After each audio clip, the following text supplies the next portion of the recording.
As we mentioned earlier, convergence is a critical concept in CFD analysis. The reason for this is because the numerical solution is calculated using iterative methods. Therefore, the solver must perform enough iterations to achieve a converged solution. There are multiple criteria that need to be satisfied by a converged solution. At convergence, all discrete equations have to be satisfied in all cells to within a specified tolerance. We call this the residual, and if you remember back to lecture 2, slide 4, the residual is if you add up the terms in the left-hand side of the equation, and then you add up the terms in the right-hand side of the equation, the difference between those two values is the residual.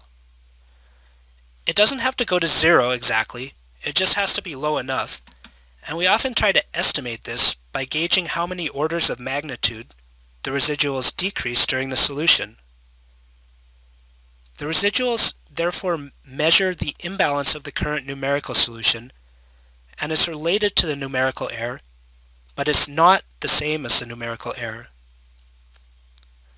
A second criterion is that mass, momentum, energy, and scalar balances need to be achieved for all of the domain boundaries. And the final and maybe the most important criterion is that target quantities should reach constant values.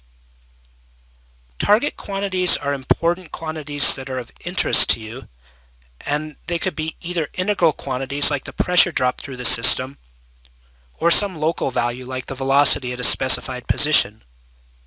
When you look at a plot of a target quantity, such as the example here, where the isentropic efficiency is plotted versus iteration, you would not say the solutions converge until the line is flat over here towards the right-hand side of the axis.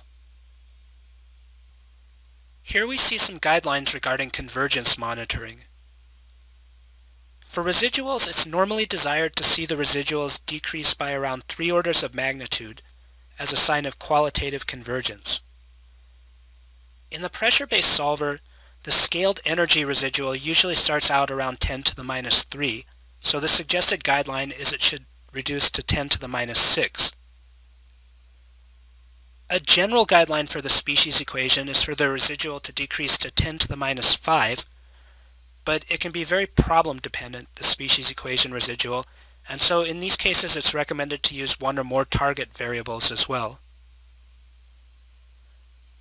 Because there's always a risk of some problem dependency in how low the residuals will go before the solution is converged, the best practice is to also monitor quantitative variables to decide convergence, and this includes ensuring that overall mass, energy, and species conservation is satisfied, and also other relevant key variables or physical quantities no longer change as additional iterations are performed, like we saw in the plot from the previous slide. The Residual Monitors panel can be opened by selecting Monitors in the Solution navigation tree, and then selecting Edit near the top of the Monitors task page. Residual monitoring is on by default, and what happens is if you look at a residuals plot like we see here on the left of the screen, and you look at each of the individual equations, when the residual for each individual equation falls below the value that's entered here for the convergence criterion for that equation, then the solution will stop iterating. It is possible to modify or disable the default criterion to prevent the calculation from being stopped prematurely, and it's a good idea to change the convergence criterion setting here to none when you have a case that you're intending to run overnight or over the weekend.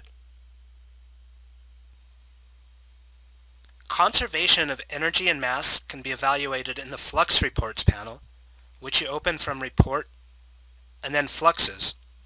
What you do is, in the panel, you select the domain boundaries and then either mass flow rate or total heat transfer rate, and the net imbalance will be reported in the corner of the panel.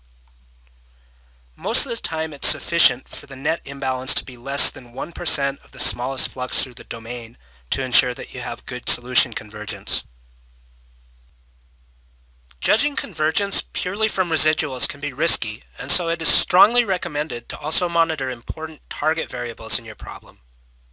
Fluent provides force and surface monitors for this purpose, So that in addition to residuals, you can also monitor lift, drag, and moment coefficients, and you can monitor relevant variables or functions like what you might compute in the surface integral panel at boundaries or any other surface that you've defined in Fluent.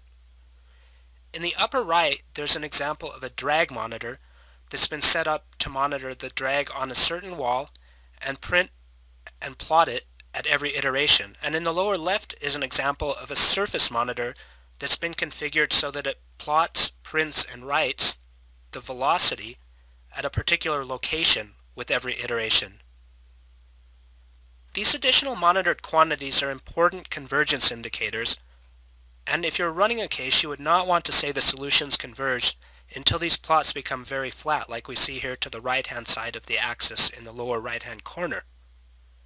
You can also use force and surface monitors to determine when the iterations stop, and more details of how to do this can be found in the appendix.